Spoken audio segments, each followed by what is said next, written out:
Light and color theory in 3D environments.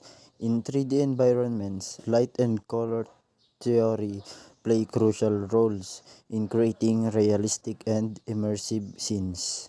History of theory in 3D environments.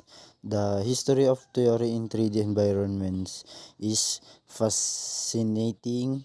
It spans various disciplines like computer graphics, virtual reality, and game design. Types of theory in 3D environments. Ito yung game design theory, simulation theory, architectural theory. Shading models for realistic textures and shadows. Shading models play a crucial role in creating realistic textures and shadows in computer graphics.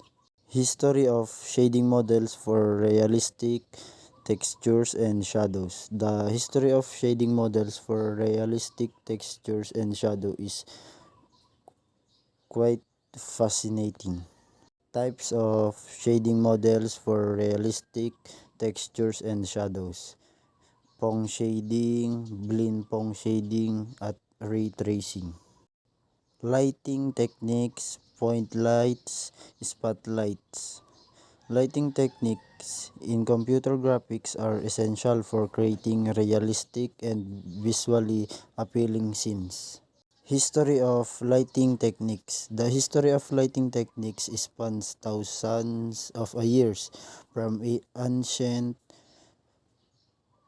civilizations using fire torches to modern LED technology.